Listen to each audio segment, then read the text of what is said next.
આજે આપણે ધોરણ 11 માં ગુજરાતી વિષય ભણીશું। ગુજરાતીની અંદર પહેલું જે પ્રકરણ છે એ કવિતા છે। કવિતાનું નામ છે નાભિક વળતો બોલિયો, જેનો કવિનું નામ છે કવિ ભાલણ। એનો સાહિત્ય પ્રકાર છે પદ। કવિ ભાલણ એમનું મૂળ નામ પુરુષોત્તમ હતું। તેઓ મોટ બ્રાહ્મણ હતા અને એમની અટક રવાડી હતી। તેમનું વતન પાટણ હતું। સંસ્કૃત અને વ્રજ ભાષામાં તેઓ ખ્યાતિ નામ ધરાવતા હતા।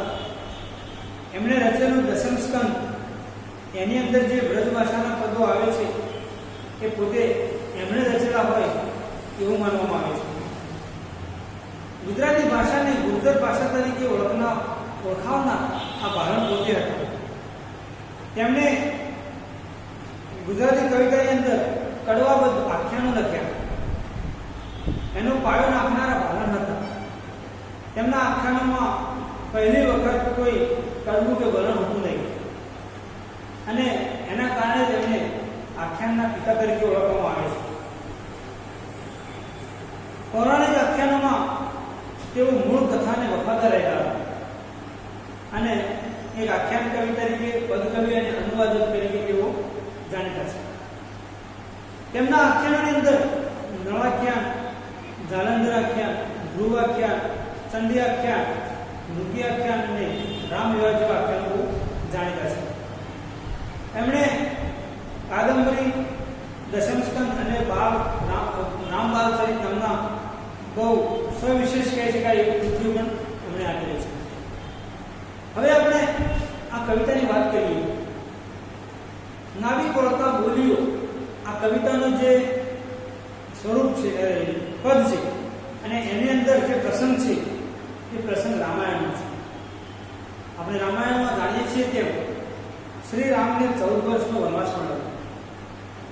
વનવાસ દરમિયાન એમની સાથે રામ અને સીતા પણ, લક્ષ્મણ અને સીતા પણ હતા। એ જ્યારે અયોધ્યામાંથી નીકળીને સરયુ નદીના કિનારે આવે છે અને એમને દક્ષિણમાં જવું હોય છે, એ વખતે આ નદીને પાર કરવા માટે એમને ઘોડીની જરૂર પડે છે। આ વખતે એમની સાથે વિશ્વામિત્ર મુનિ પણ હોય છે। હવે આ નાવિક જે ઘોડીને બેઠો હોય છે એને જ્યારે રામ અને લક્ષ્મણ અને બધાને કહે છે કે ભાઈ આ કાંઠે પેલા કાંઠે લઈ જા, અમને પાર ઉતારી દે, ત્યારે પેલો નાવિક એમને હાથ જોડીને વિનંતી કરે છે કે હે મારા ભગવાન, હે સ્વામી, હું આ સીતાજી, લક્ષ્મણ અને વિશ્વામિત્ર મુનિને આ નદી પાર કરાવી શકીશ, પણ રામ તમને હું નદી પાર નહીં કરાવી શકું। ત્યારે એના કારણમાં એ પોતે જવાબ આપે છે। એના ક્યાંક સાંભળવામાં આવ્યું, ત્યારે તો કથા સાંભળી હતી કે શ્રી રામના ચરણ રજ, એના પગની જે રજ છે કે કોઈ પણ નિર્જીવ વસ્તુને અડી જાય તો એ સ્ત્રી બની જાય છે। અને એનો એમણે અહલ્યાનો પ્રસંગ સાંભળ્યો હતો કે ગૌતમ ઋષિના શ્રાપથી પથ્થર બની ગયેલી અહલ્યા આ શ્રી રામ જ્યારે વનવાસ દરમિયાન નીકળે છે એ વખતે એ પથ્થર પર એનો પગ અડે છે અને અહલ્યા ફરી પાછા જીવિત થઈ જાય છે। આ એને કથાકોના દ્વારા સાંભળી છે અને એ કથા સાંભળ્યા પછી એને એમ થયું કે શ્રી રામ એવા પુરુષ છે કે કોઈ પણ નિર્જીવ વસ્તુને જો પોતાનો હાથ અડાડી દે તો એ વસ્તુ સ્ત્રી બની જાય છે। એટલે કે મારા ઘરમાં એક તો સ્ત્રી બેઠેલી છે, હું જેમ તેમ કરીને માણવાનું પૂરું કરું છું, એનું ગુજરાન ચલાવું છું, તો જો આ મારી નામ છે એ સ્ત્રી બની જાય તો બે સ્ત્રીઓને હું કેવી રીતે ભરણ પોષણ કરી શકીશ? બે સ્ત્રીઓને મારે સાચવવી કેવી રીતે? એમના મોશોક ક્યાંથી પૂરા કરવા? અને બીજી વાત એ બને કે જે મારી આજીવિકા છે, આ નાવ એક જ છે અને એ એક નાવ જો સ્ત્રી બની જાય તો હું મારો ધંધો રોજગાર ક્યાંથી મેળવું? એ વખતે વિશ્વામિત્ર મુનિ એને સમજાવે છે કે તું શ્રી રામના પગ ધોઈ નાખ, અને પગ ધોઈશ તો એમની રજ દૂર થઈ જશે, અને પગ ધોવાથી રજ દૂર થશે એટલે રામને સ્પર્શ પેલો હોળીને થશે નહીં, એ રજનો સ્પર્શ થશે નહીં, એટલે હોળી તારી હોળીને ધોઈ દેશે, એ સ્ત્રી બનશે નહીં। એના પછી એ ગંગા નદીના કિનારે ગંગા નદીનું જળ લઈ અને પોતે શ્રીરામના પગ ધોવે છે અને એ રીતે અહીંયા આ કવિતાની અંદર જે નાવિકની જે ગોળપણ છે એનામાં એના હોશિયારી અને આ બધું જે એની જે ચતુરાઈ છે, આમ તો જો કે એ નાવિક ભોળો હોય છે, એને કઈ બધી જાજી ખબર હોતી નથી, પણ પગ ધોવે છે અને પછી શ્રી રામને બેસાડી અને નદીને પાર કરાવે છે. પણ અહીંયા આ કવિતાની અંદર જે નાવિકની જે મૂંઝવણ છે એ મૂંઝવણને વિશ્વામિત્ર મુનિ કેવી રીતે દૂર કરે છે એની મહત્વની વાત અહીંયા કરેલી છે. હવે આપણે આ કવિતાનો જે સારાંશ સમજ્યા, થોડો સાંભળ્યો, પણ વ્યવસ્થિત હવે કવિતાને આપણે થોડી ચલાવીએ. તો એ પહેલા થોડી વાત કરી લઈએ. આ કવિતાની અંદર કેટલાક એવા શબ્દો છે કે જે તત્સમ છે, સંસ્કૃતના પણ આવે છે, કેટલાક હિન્દી ભાષી શબ્દો પણ આવે છે, અને આ બધાનો પ્રયોગ કરી અને કવિએ સરસ મજાની કવિતા આપણા આગળ રજૂ કરી છે. તો મિત્રો, પહેલા તમારી પાસેનું પુસ્તક હોય તો પુસ્તક ખોલો અને એની અંદર તમે પહેલા નંબરની કવિતા કાઢો, અને હું જ્યારે કવિતા સમજાવું ત્યારે તમે એમાં પણ તમારું ધ્યાન રાખજો. નાવિક વળતો બોલ્યો સાંભળો મારા સ્વામ. નાવિક વળતો બોલવું, અહીંયા વળતોનો મતલબ ફરીથી પાછું. નાવિક, હવે આપણે કેટલાક સમાનાર્થી શબ્દો પણ અહીંયા પૂછાશે. નાવિક એટલે શું, કોણ? તો જે નાવને ચલાવનાર વ્યક્તિ એટલે નાવિક કહેવાય, જે હોડી ચલાવનાર હોય તે. વળતો બોલ્યો, આ રામ, સીતા અને લક્ષ્મણ જ્યારે નદીના કિનારે આવે છે અને એને કહે છે કે હે નાવિક, અમને તું આ પારથી પેલે પાર ઉતારી દે, ત્યારે એ પોતે આ નાવિક એના જવાબમાં વળતું બોલે છે, વળતો જવાબ આપે છે, સાંભળો મારા સ્વામ. તમે સાંભળી લો મારા સ્વામ. અહીંયા સ્વામ એટલે સ્વામી, માલિક. અહીંયા ભગવાનને પોતે આદર્શ સ્વરૂપે માને છે. રામનું જીવન એવું હતું કે દરેકના આદર્શ બની શકતા હતા, અને એ વખતે આ નાવિકે પણ એના સ્વામનો મતલબ થાય સ્વામી. એ મારા સ્વામી, તમે સાંભળો. સાત સહુ કે નાવે બેસો, નહીં બેસાડું રામ. સાત સહુ કે, સાત એટલે સાથે, સહુ કે એટલે જ્યાં એમની જોડે હતા એ બધા. નાવે બેસો, આ રામને કહે છે, એ રામ તમે સાંભળી લો, તમારી સાથે છે બધા નાવમાં બેસો, નહીં બેસાડું રામ, તો હું રામને બેસાડીશ નહીં. અહીંયા નાવિકની ભાષા છે વિવેક સાથેની ભાષા છે.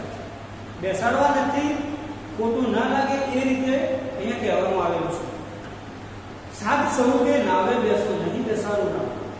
તમે જે તમારી સાથે બધા આવેલા છે, એટલે કે વિશ્વામિત્ર મુનિ હતા, લક્ષ્મણ હતા અને સીતા હતા, એ બધાને હું નાવમાં સાથે બેસાડીશ, પણ હે રામ, તમને હું બેસાડીશ નહીં. બેસાડું મતલબ કે બેસાડવું, હું તમને બેસાડીશ નહીં.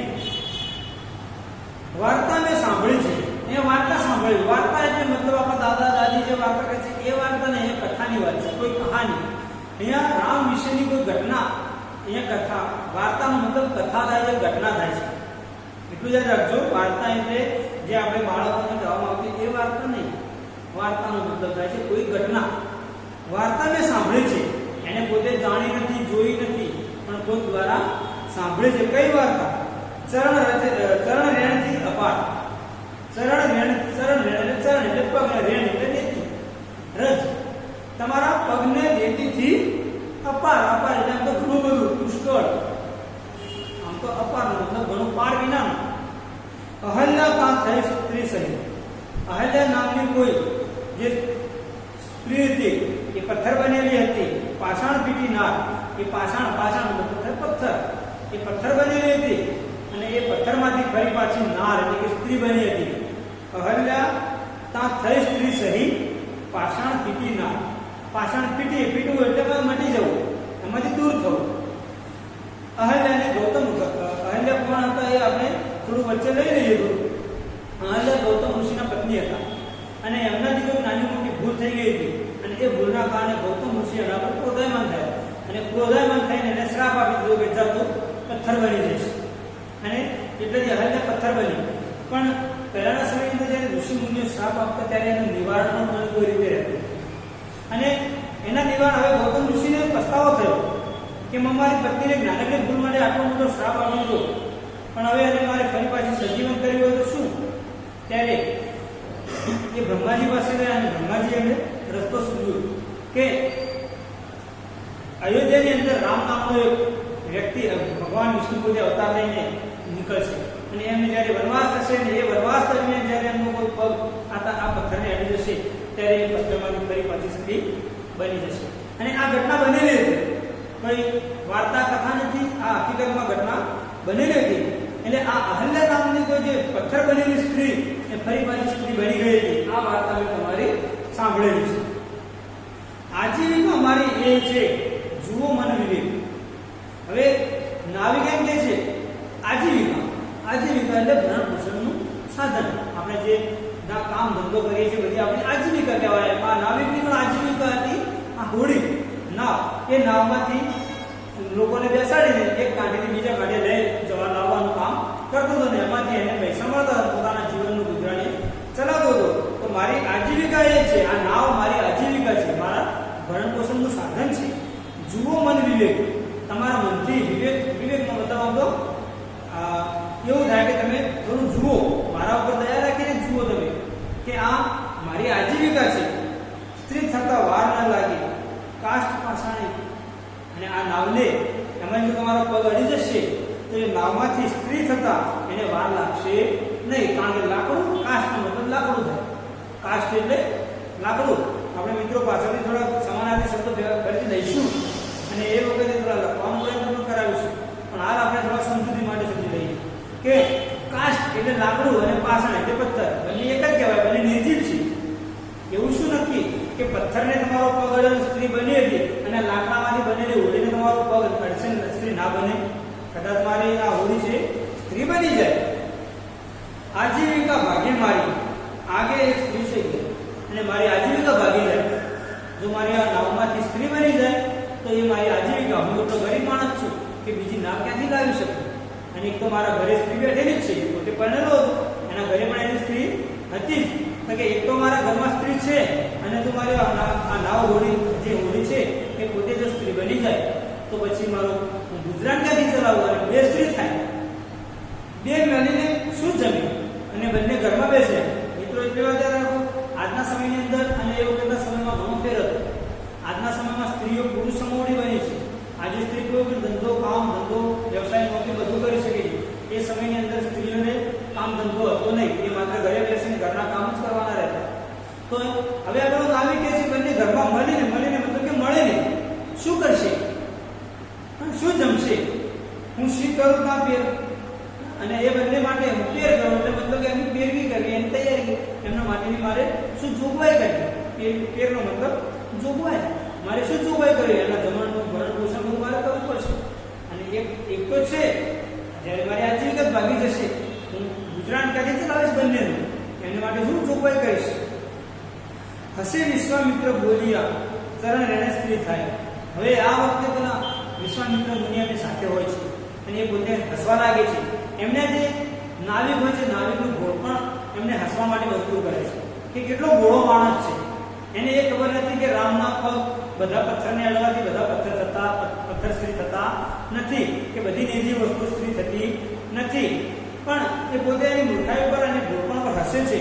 અને એ વખતે એમને કહ્યું કે જો તારી સ્ત્રી, આ તારી નાવ જે સ્ત્રી થઈ જતી હોય તે માટે ગંગાજળ લઈને પખાલો હરી કરે. જો તો તારી નાવડીને સ્ત્રી ના બનાવી હોય તો ગંગાનું જળ તું લે, એનું પાણી લે અને એના પગને પખાલો એટલે કે ધોવો. એના પગને તમે પાણી વડે ધોઈ નાખો. હરી એટલે અહીંયા રામનું નામ છે, રામને હરિ પણ કહેવા દે, હરિનો અવતાર. તો તમે ગંગાનું પાણી લઈ અને એના પગ ધોઈ નાખો. હસીને હરિ મીઠા બેઠા, રામ અશરણ શરણ. હવે રામને પણ હસવું આવી ગયું કે કેટલો ભોળો માણસ છે, કેટલે એનામાં નાદાની છે. તો એ પોતે હસી અને બાજુમાં પથ્થર હોય છે ભીખંડ એના પર હેઠા બેસે છે અને પછી રામ માટેનો શબ્દ વપરાય છે, રામ અશરણાશરણ. અશરણ એટલે કે જેનો કોઈ આધાર નથી તેના શરણ એટલે આધાર. આ શબ્દ સંબંધિત શબ્દમાં પૂછી શકાય કે જેનો કોઈ આધાર નથી તેવાના આધાર, તો અશરણાશરણ. નાવિકે ગંગાજળ લઈને પખાર્યા હતા અને પછી વિશ્વામિત્રની આજ્ઞાથી એના કહેવાથી પેલા નાવિકે ગંગાનું જળ લઈ અને પખાર્યા ચરણ પગ શ્રી રામના પગને ધોઈ નાખ્યા. મિત્રો આટલા કવિતાનો સારાંશ આપણે આટલા સુધી રાખીશું. આવતા પેઢીની અંદર આપણે ફરી પાછી એની થોડી ચર્ચા કરી અને એના શબ્દ એના કંઈ આવતા એના બધા આપણે જોઈશું અને પ્રશ્નોત્તરી